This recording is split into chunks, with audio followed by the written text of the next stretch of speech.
digamos, de que los... y también los cristianos admiran también que sean, digamos, que son creyentes, que son fieles, etcétera, etcétera. Pero la mayoría son, como digo, voces solidarias, que es lo que yo quisiera terminar esta conferencia. Es decir, tenemos la utopía, no es una realidad, pero nos acerca un poquito a ella. Si soñamos ahora, pues podemos construir mejor.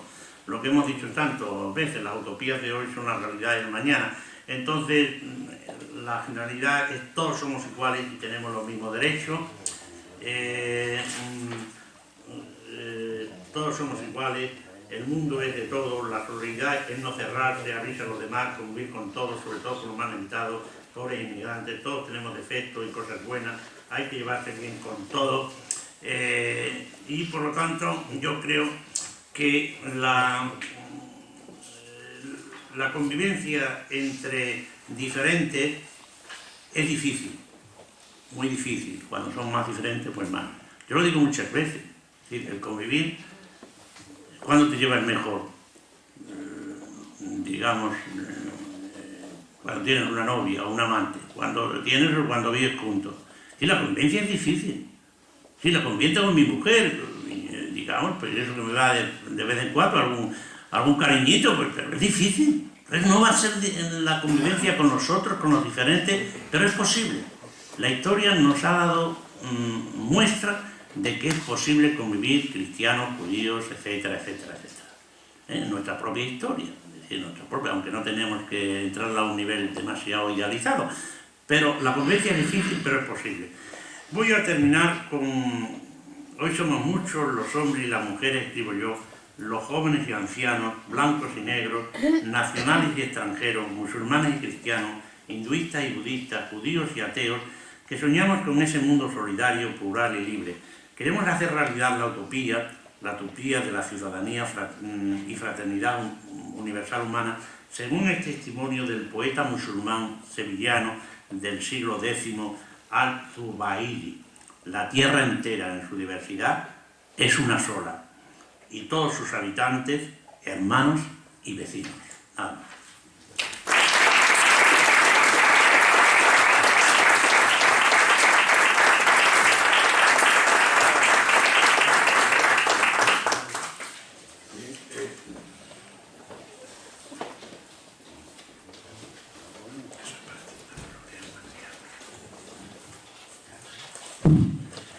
Bien, quiero expresarle en nombre de la Económica al profesor Calvo el honor que es para nosotros tenerle hoy en nuestra tribuna, así como la satisfacción por la magnífica exposición que ha realizado, y ahora él me ha dicho que está dispuesto a establecer un coloquio con todos los asistentes.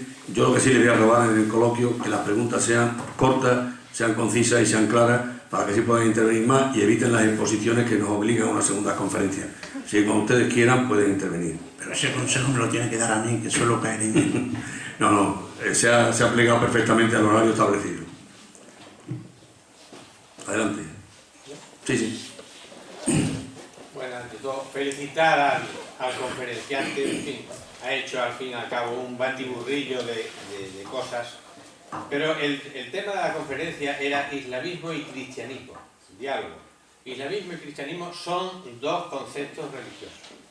Se han mezclado otra serie de conceptos muchísimos, sobre todo económicos y de interés, etcétera, que ciertamente incidirán. Pero yo no creo que esa convivencia sea tan posible, hablo de España, porque en España la historia lo que nos demuestra es que hubo muchos siglos en donde se luchó porque no se podía convivir con el Islam. Duró 8 siglos, lo dice Julián María en España Inteligible, que sin duda te lo conoce, lo dice Serafín Mansur, catedrático de árabe, ¿veis? Que también estoy seguro de que lo conoce usted personalmente y conoce sus teorías. Pero no cabe esa convivencia tan fácil, precisamente por lo que sí ha dicho, que creo que ahí tiene razón, los derechos humanos. Los derechos humanos son una conquista del cristianismo. Surge el derecho humano, su reconocimiento en el mundo cristiano. No surge en el mundo musulmán, no surge en el mundo de Buda. surge en el mundo cristiano. Y entonces, entre esos derechos humanos, no cabe duda de que uno de los derechos humanos más fundamentales actualmente, por poner solo un ejemplo y no me quiero alargar, es la igualdad de hombres y mujeres. Entonces, las mujeres en el Corán tiene 77.800 y pico palabras que están fijadas, es por tanto inmutable, aunque Mahoma era analfabeto, pues no sabía escribir, pero aquello que decía que le había sido revelado fue luego puesto por escrito por Uthman, el cuarto califa. Por cierto, que los 5 o 6 primeros califas murieron todos asesinados, entre ellos. Y lo fijó de tal forma que el Corán es absolutamente intangible, no se puede modificar. Entonces el Corán, por ejemplo, dice que la mujer a la hora de heredar siempre heredará como máximo la mitad que el hombre. Está surgiendo una clara desigualdad. La mujer para casarse necesita del vali, el protector que la represente y que la puede casar incluso sin su consentimiento. Bueno, entonces ante esa situación, cuando se firmó el convenio de derechos humanos de la mujer en Nueva York, y que España también ratificó, lo firmaron muchos países árabes, pero salvando las áreas, y siempre ponía adelante firma, y salvando, siempre que no vaya contra el Corán. Por tanto, lo que quiero decir es que en un sistema religioso como el cristianismo, que es abierto, posible a la evolución, como la historia demuestra, el Corán es muy difícil, casi imposible que pueda evolucionar. Y por tanto los derechos humanos de las mujeres islámicas frente a las mujeres occidentales se va a hacer casi imposible, porque el musulmán cuando emigra jamás se integra. Sigue conservando su religión, su costumbre allí donde esté y forma guetos. Por eso creo que esa convivencia no depende tanto del mundo cristiano, en este aspecto, como del mundo musulmán. Y veo la evolución dificilísima. Y por ahora no quiero intervenir. Muy bien. En primer lugar, felicitarle por su docta información, pero sería otra conferencia. Vamos a ver. He hecho referencia al submundo económico, social, etcétera, para decir que el diálogo entre la religión, que yo sigo pensando que es fundamental en el sistema ecuménico religioso, pero siempre hay que situarle en el mundo real en donde se vive. Un mundo de intereses políticos, un mundo de intereses económicos, un mundo tal. La religión no es algo que está ahí, ¿no? Está integrado, queramos o no, o relacionado con el mundo económico, con el mundo social, con el mundo político, con el mundo militar, etc. Entonces, es lo que he querido enfatizar. Que el título de mi conferencia, que le he dado yo, y que ahí está el libro, digamos, del diálogo entre el cristianismo, que para mí el Islam, no solo de la sociedad oriental y la sociedad occidental, sino entre religiones, puede ser una base ecuménica de futuro, de diálogo. Y por lo tanto, por eso he enfatizado también la cosa económica. Es decir, que no, lo que dice Samuel Huntington, que las guerras futuras serán principalmente de religiones o de cultura, la cultura y la religión un elemento importante y en algún momento puede inclinar un poco la balanza, pero no es el motivo principal de las guerras y de los conflictos. Es decir, en contra de lo que dice Samuel Huntington, teniendo en cuenta que sí hay que enfatizar ese aspecto, digamos, de la cultura o la civilización. Después, esta idea, que es una idea muy extendida, muy defendida, de que los musulmanes no pueden integrarse, por ejemplo los inmigrantes, que ha sido objeto de un libro de un liberal político grande, digamos, que es Sartori, de que no es integrable, y que después fue defendido en España por un antropólogo, Miquel Azurmendi. Yo no comparto esa idea. No comparto que los musulmanes no son integrables. No comparto la idea de que los musulmanes no pueden evolucionar. No comparto la idea de que la convivencia no es posible. Usted lo que ha aludido, y muy bien, a las dificultades de la convivencia. Es como el que dice, el matrimonio conduce al asesinato de la esposa. Un momento. El matrimonio puede conducir al asesinato de la esposa, pero no necesariamente. También a producir hijos y a una convivencia. Es cierto que el mundo musulmán, cierto fanático, puede conducir al terrorismo, pero el 99% o 90% de los musulmanes son pacíficos. Entonces, puede llevar la convivencia al conflicto, pero no necesariamente. Que no pueden evolucionar. Mire usted, que usted ha dicho. Y de los derechos humanos. Ahora entro en los derechos humanos porque es importante. Si estuviera aquí el señor Cortés, el señor Pizarro, hace 400 años, bueno, pues eso es lo que se creía. Hace 400 años, la Biblia se interpretaba a la letra. Actualmente hay muchas corrientes, porque el Islam no es un bloque. En el Islam hay más divisiones que en el cristianismo, más que católicos, cristianos, es decir, muchas interpretaciones. Y cada vez más, si uno interpretara al pie de la letra a la Biblia, pues debemos de ser, todos somos hijos de Abraham, coño, pues también tengamos 20 esposas. Es decir, la Biblia no se puede interpretar al pie de la letra. Eso fue un avance histórico, no de la noche a la mañana, social, histórico, cultural. ¿Y por qué no puede? Y ya lo interpretan mucho en muchos países islámicos. La Sharia no es lo que rigen los 400 millones de turcos que hay. Son más laicistas que los españoles. Es decir, que es posible el cambio, que es difícil, sí, pero que es posible el cambio. ¿Por qué no va todo esto? Y los derechos, y por lo tanto, todos los defectos que tienen los islámicos, así lo que usted me dice, lo hemos tenido nosotros. Simplemente pasen los 400 años. Llevan 1400 años sin hacerlo. Perdón. ¿Qué? Que llevan 1400 ¿Pero años. quién es el Islam? Pero el Islam son muchos islames. Usted va a ser el Islam de Turquía. Perdón, Bueno, si no le importa, sí, gracias. Termino. Y los derechos humanos, es cierto que hay muchos derechos humanos que pueden ser interpretados de otra forma. Y nosotros lo que tentamos muchas veces no es imponer los derechos humanos, sino imponer los derechos humanos con la interpretación de nuestra cultura y de nuestra civilización. ¿Quién me dice a mí que el derecho humano es la monogamia o la poligamia? A mí, Tomás Carlos Bueza, nadie me puede convencer, aunque sea monógama y sea cristiano, que la poligamia no es tan legítima como la monogamia. No quiero entrar en el diálogo. Racionalmente. Y religiosamente, hombre, pues mire, yo rezo a Abraham, hijo de Jacob, todos los días. Es decir, entonces, las cosas son más complejas a decir a todos, etcétera, etcétera. Y hay muchos cristianos, usted no conoce a musulmanes, digamos, totalmente defensores, con matrimonios, casados, etcétera, etcétera, con respeto a la mujer, etcétera, etcétera. Y no, o sea, no hagamos el cliché. Porque claro, lo que nosotros no decimos son las cosas negativas que ellos nos dicen.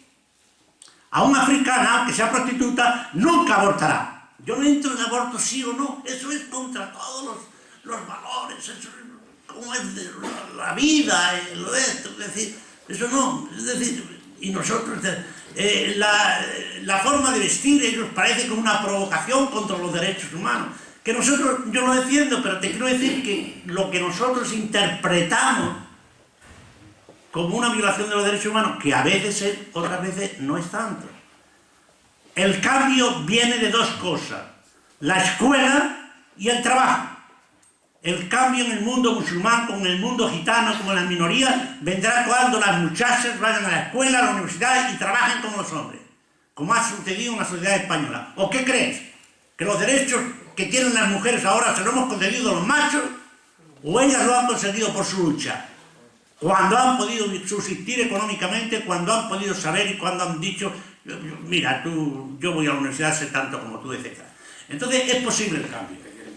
Ya, Perdón, hay 4 personas que quieren preguntar, por el orden que ha ido pidiendo la palabra. Olivares tiene la palabra. ¿La ha pedido antes que Olivares? Es que le he visto el cuarto, por eso digo. Bien, perdona, Olivares. Venga, pues tiene la palabra si es así. Sí. Muchas gracias a la Sociedad Económica Extremeña y al profesor Calvo. Mi nombre es Joaquín. Es un hecho que todas las criaturas venimos del mismo Padre, somos todos hijos de Dios. Así lo creemos los cristianos también, como estas otras religiones monoteístas que ha citado.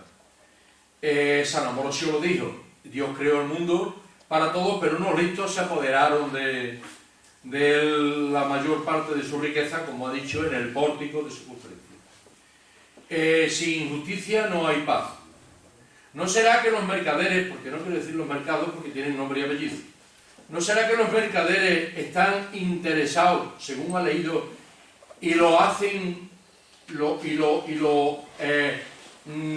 inculcan a través de sus empresas informativas, y salvo a los profesionales de la información, porque tienen que comer 3 veces todos los días, y tienen sobre sí la espada de Damocles de me renovarán o no me renovarán, ¿no?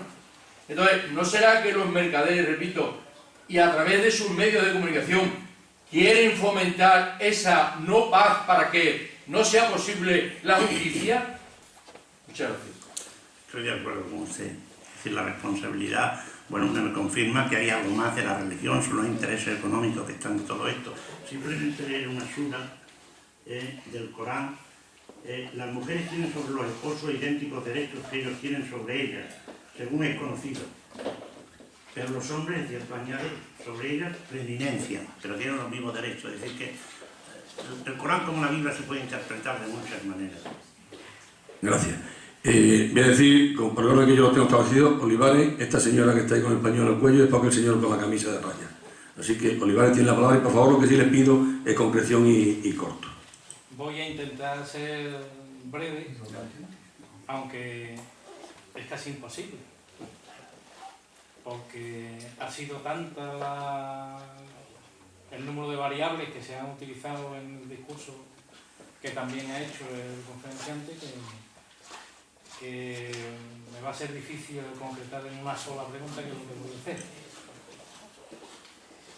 Bueno, yo pienso que si a mí me preguntaran que cuál es el paisaje que hay entre Badajoz y Cáceres,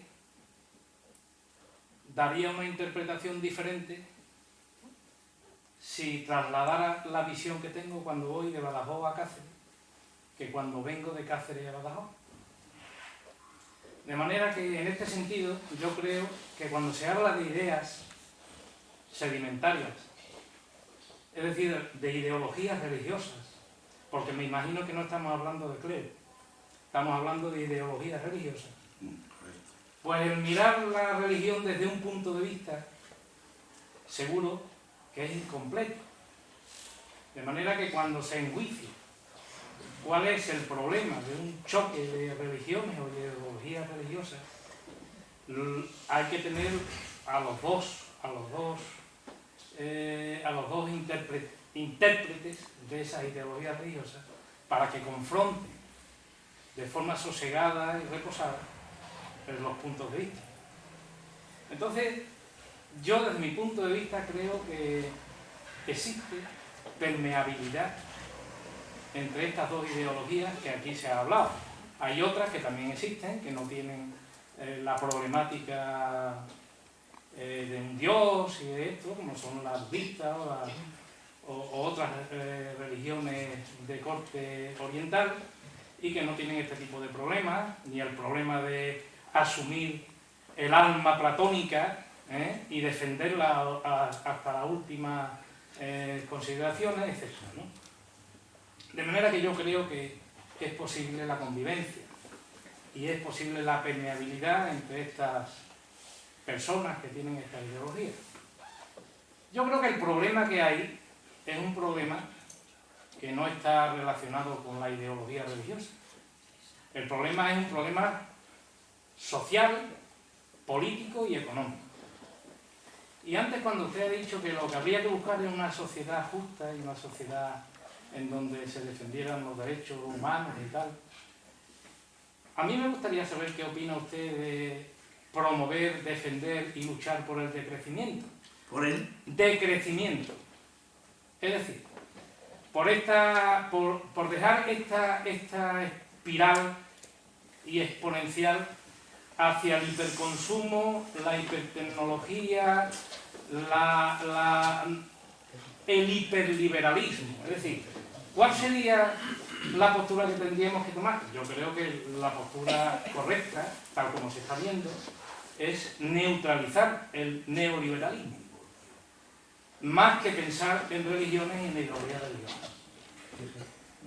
¿Usted qué piensa de eso? No, estoy de acuerdo con su planteamiento y yo lo agradezco, pero creo que no hay contradicción, digamos, en pensar en esa línea que usted dice, pero hay mucha gente que de hecho la religión para ellos son factores vitales y por lo tanto también ellos, decirlos que dejen la religión o que, es decir, que podemos y debemos caminar por ese camino que usted indica, pero también hacérselo ver a la gente religiosa de uno y de otro signo de cómo podemos caminar ahí, porque son dos cosas. Yo creo que el mito del progreso, que es uno de los sustantivos, digamos, una estructura de pensamiento y de valores del mundo occidental, ya desde Platón y Aristóteles, de que el mundo progresa, de hecho viene de los griegos, el mundo cambia y cambia, no así, es decir, que es lo que el mundo budista y hinduista, que tiene la diferencia con la religión cristiana, la otra, que no son monoteístas. La diferencia son religiones monoteístas y politeístas. Las religiones politeístas no hay ningún problema. La gente dice, ¿por qué se convirtieron tantos indios? No había ningún problema. Llegó el misionero y dice, mira, aquí la cruz, la misa. Bueno, ¿qué condición? Yo tengo 20 dioses, pongo uno más. Como en la religión católica, que el éxito de la religión católica es precisamente que es monoteísta, pero también pone a los santos, con lo cual es politeísta, la Virgen, pues yo enciendo la vela, San Cucufate. Pues los que son politeístas añaden un nuevo Dios. Y por lo tanto no confrontan, no existe un solo Dios verdadero, hay muchos. Y esa es una de las razones por qué las religiones budistas, etc., no han entrado en confrontación, a diferencia de las monoteístas. Entonces, pero digo que en Occidente el mito del progreso. Eso es un mito. Vamos siempre adelante, siempre crecemos, siempre así. Hay otras civilizaciones que tienen en circular, aunque sea espiral. Crecemos cada vez más, pero siempre en espiral, subimos y bajamos. Nosotros como no tenemos el mito del progreso a partir de cosas positivas, tuvo la ilustración, pero el mito de que hay que crecer, pues claro, pues la historia no es así. Pero bueno, yo estaría de acuerdo con esa campaña, pero ojalá convenza a usted que la gente se apriete el cinturón y que rebaje el 5% de sueldo. Pero creo que es un pensamiento correcto y sobre todo el cuestionar el mito del progreso unilineal ascendente. Histórico. Unilineal y ascendente. No existe solo así, se puede ir por aquí, por aquí, por aquí, por aquí y otro en medio. Y esa sería mi reflexión y agradecerle ese pensamiento que nos hace pensar. Bien, tenemos 3 preguntas más y acabamos. Tiene usted la palabra, después aquel señor, y después el señor, y el final. Bueno, ante todo, felicitaciones al profesor Calvo por su conferencia. Se ha hablado aquí sobre 3 religiones monoteístas. Se ha hablado sobre la mujer, el papel de la mujer en estas religiones, y se ha hablado sobre los derechos humanos. Yo estoy convencida de que ninguna de estas 3 religiones valoran a la mujer en condiciones de igualdad con el varón.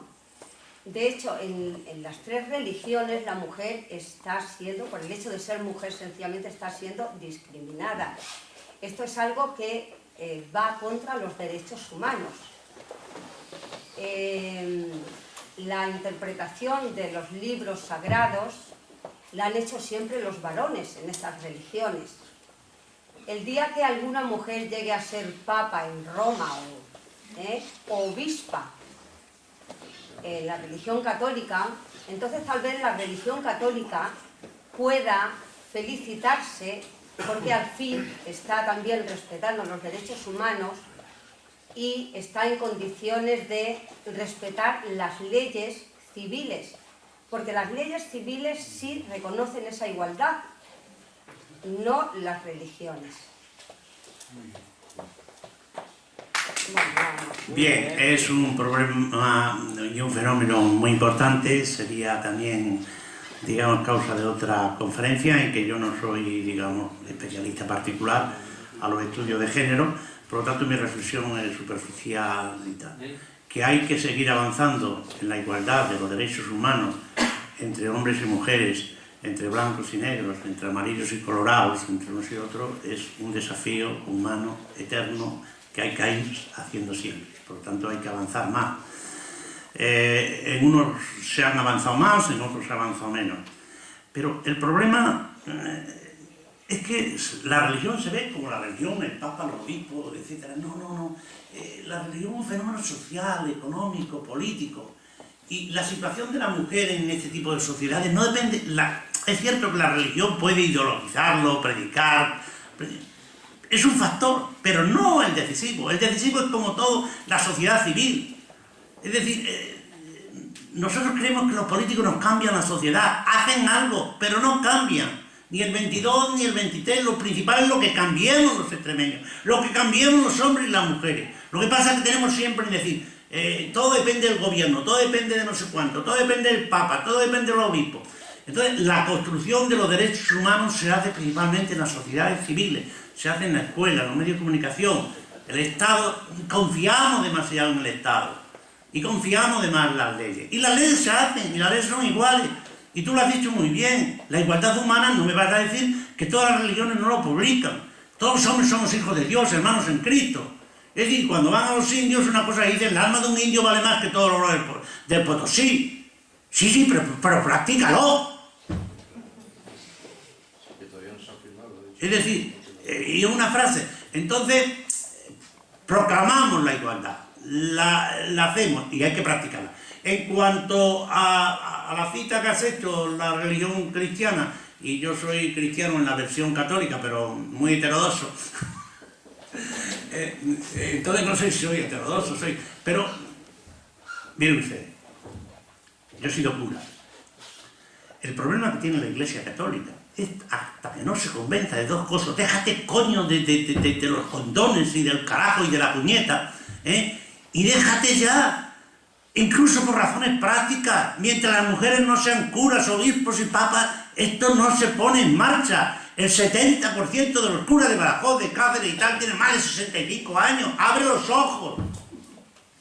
Pero bueno, no todo se arregla con que haya mujeres sacerdotisas, o que haya obispas, o que haya papas. Ahí tenemos, yo tengo una amiga, cuando voy a dar siempre voy a los oficios, y que es una sacerdotisa, no solo, o sea, no porque gobiernen la mitad del gobierno de las mujeres, se hace un gobierno de los derechos de las mujeres, cuidado. O sea, no es suficiente, pero bueno, es representativo y debe de ser así. Entonces, es un derecho legítimo, es un derecho que los cristianos ahí estamos retrasados, otros hermanos cristianos ya se han adelantado, pero la lucha de los derechos entre hombres y mujeres es mucho más que eso, teniendo también en cuenta, Sí, teniendo en cuenta los derechos de la mujer que deben de ser defendidos y deben de estar. Pero las mujeres rurales de Extremadura, las mujeres de nuestros pueblos, las mujeres campesinas, las mujeres proletarias, las mujeres tal, lo primero es liberarla del yugo del proletariado y de la esclavitud clasista. A ver, brevemente, se está hablando de un diálogo entre las religiones como una solución a muchos de los problemas de enfrentamiento en el mundo, etc. Pero ¿cómo puede haber un diálogo cuando se está marginando de ese diálogo a más de la mitad del sector de la población? No cae una incongruencia, en un absurdo.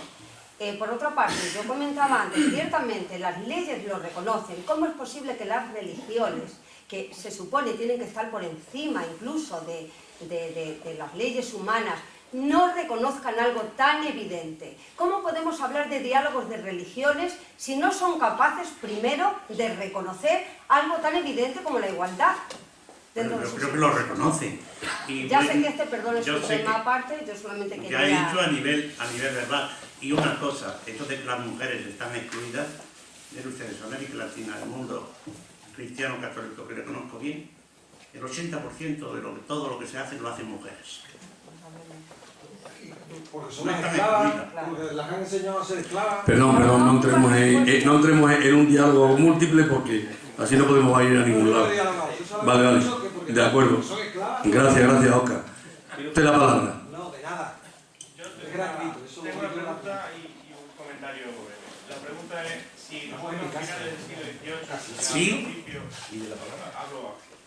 nosotros a finales del siglo XVIII, principios del XIX, Europa Occidental, América y tal, empiezan las revoluciones, se empiezan a construir los estados liberales, ¿no? El triángulo entre Boston, las Tullerías y Cádiz, pues es los cimientos del occidente cristiano que tenemos hoy, cada vez menos cristiano, más laico, más...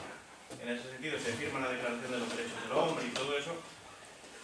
Yo quiero preguntar si los siglos que hay de evolución de Occidente hacia la libertad, la igualdad y la fraternidad internacional que se va generando, esa evolución que ha tenido Occidente la puede tener Oriente y más acelerar con el estímulo de los esteroides, de las nuevas tecnologías, Internet, Facebook y todo esto. Eso por un lado. Y por otro lado, nosotros en Cádiz hacemos en 1812 una constitución liberal y maravillosa. El presidente de las Cortes de Cádiz era extremeño, Diego Muñoz Torrero, que era cura. Sí. Que los curas tampoco han sido una rémora en el desarrollo de la libertad, sino muchos de ellos a la vanguardia. Aquí al final vuelve Fernando VII porque lo trae la Santa Alianza. Bueno, quizá hoy el mundo libre sea una Santa Alianza de inversa. Quizá al final sea la OTAN la que al final sea un impulso para que donde haya una conquista de la libertad no haya una regresión y haya un apoyo. Y al final el único comentario que tenía era romper una lanza en favor de esos tan mal llamados cruzados, que son nuestros soldados que están por ahí partiéndose la cara por medio mundo, que los tenemos en Afganistán, pero que también están en Irak. Que en Afganistán están haciendo lo mismo que están haciendo en Irak, que en Irak iban a una misión poco menos que de opresión y de asesinato masivo, y en Afganistán están porque van con la bandera de las Naciones Unidas. Bueno, romper una lanza por nuestros soldados que se parten la cara por defender y no por oprimir a nadie y que no dejan de ser los nuestros y que no son ninguno cruzado. Mi suegro es militar, es creyente, pero vamos, que no va por ahí imponiéndole la cruz a nadie. Pues muy bien, esa era mi pregunta. Bueno, la pregunta, pues es una reflexión adecuada, pertinente, compartida en parte o no, pues todo, pero me parece legítima y me parece una buena reflexión, ¿eh? Te lo agradezco, la reflexión me falta. Bien, entramos en las dos últimas preguntas y acabamos. Usted y después este señor. ¿No cree que el gran problema que hay para el diálogo es que se esté dialogando una mente... ¿Que se esté? Que se dialoga una mente cristiana del siglo XX con una mente que es musulmana de hace 6 siglos anteriores? Es decir, que podría ser el mismo caso que si yo me pusiera a dialogar ahora con Hernán Cortés. Que ese es el gran problema, la gran diferencia de mentalidad entre los dos. Y ya por último, no sería conveniente para que llegáramos al diálogo que pasáramos las misiones a un escalón mucho más inferior. Es decir, que no fueran tan importantes, que fueran más interiores y menos de masas que lo que están actualmente. Son dos cuestiones muy... O sea, quitarle la bandera que se rime y que siempre se ha rimido. No. Son dos cuestiones. A la primera estoy totalmente de acuerdo. Estamos hablando entre dos mentalidades. Es que cuando yo discutía con mi madre o con mi abuela, es decir, y si mi madre son de 30 años, 400 años, por utilizar la metáfora, yo creo que sí. Son diálogos a veces de sordo porque se está hablando de dos posiciones culturales, tradicionales. Aunque todos los momentos son históricos, son actuales, pero son dos mentalidades que es difícil. Sobre lo otro, pues que la religión pase o no, pues ese es otro diálogo. ¿Qué lugar ocupa la religión en cada sociedad? Depende en cada momento y depende también de la voluntad de los que se creen religiosos o no religiosos, pero naturalmente esto debe ser ordenado por las constituciones y por el poder civil, no por el poder religioso. Bien, la última pregunta y terminamos. Más allá de lo que un diálogo entre Islam y cristianismo puede aportar, que en fin, yo tengo todas las dudas posibles porque hay muchos lugares comunes que se utilizan para hablar, incluso para formular la propia cuestión.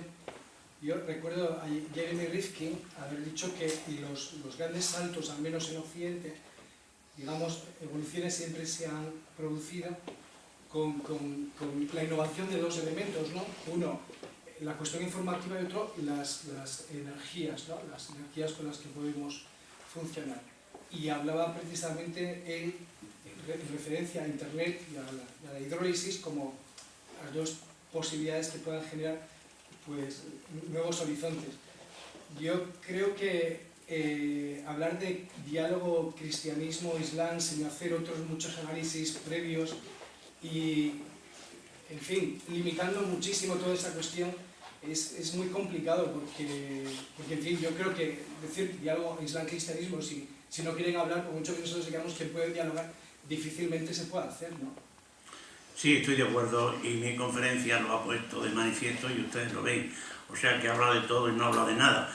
He dicho por aquí, por allá, por allá, por allá, por allá, por allá, y es mucho más complejo. Entre otras razones les confieso, sí, les soy sincero, mi especialidad son las migraciones internacionales. He escrito ese libro porque hice la encuesta y bueno, está dedicado a Barack Hussein Obama, que me parece un símbolo, hijo de un, digamos, de un musulmán, y su nombre Hussein es el nieto del profeta, y una cristiana, y bueno, sus discursos, en fin, que es posible el diálogo, es posible la unión, el mestizaje, digamos, religioso, no solo biológico, ¿no? Creo que es una cuestión de futuro. Pues miren ustedes, si usted me dice, ¿se puede poner junto la Virgen de Guadalupe con la diosa azteca Tonantzin? Bueno, pues mi hija se llama Guadalupe Tonantzin en un deseo, simplemente, saben ustedes que Guadalupe, claro, naturalmente al indio pues salía Guadalupe porque venían aquí los extremeños, pero bueno, era la diosa Tonantzin. Yo he ido a Tepeyac y he oído a indios hace 10 años decir, vamos a hacer a Tonantzin, que Tonantzin es un nombre común de mujer, la diosa Tonantzin, que era la madre de la tierra, que es donde iban a peregrinar, y Guadalupe, y sintonizan y mestizan Tonantzin, Guadalupe. Entonces, los mestizajes, los cambios, la permeabilidad, nosotros mismos no somos los mismos hoy que dentro de 20 años. Y si nosotros no somos los mismos, ¿cómo no van a ser los tiempos? Si vinieran por aquí, incluso, y claro, es que lo religioso está incluido en lo social. Nadie conocería Extremadura de hace 30 años, 40 años, 50 años, si hubiera estado 50 años fuera. Y la forma de pensar. ¿Cómo iba yo a pensar cuando tenía 15, 20 años de mis hijas? Imposible, de cómo son, y que yo iba a ser tolerante hasta cierta forma, es decir, que viven juntos, etc. Eso era incomprensible para mí mismo. Es decir, somos capaces de cambiar más de lo que creemos. Lo que tenemos que hacer es avanzar más, como decía la compañera, en los derechos humanos, y sí, hay una beta que son la igualdad de hombre y mujer. Pero yo sigo cada tonto con su tema. Las clases sociales existen, no solamente los géneros. Bien, yo sé que habría muchas más preguntas que todos ustedes estarán deseando hacer. Yo también tenía aquí... por haberme sufrido esta conferencia, que la verdad puse el tema por el libro y como habéis visto he utilizado esquemas porque si hubiera sido de inmigración, como voy a decir mañana, la inmigración en tiempos de crisis y el racismo, no utilizo papeles porque, perdonadme si me habéis sufrido como novatos. Bien, pues agradecer al profesor Calvo y al profesor Pecellín su presencia en esta mesa y a todos ustedes por haber estado escuchando tan estupendamente y además haber colaborado con sus preguntas. Gracias a todos.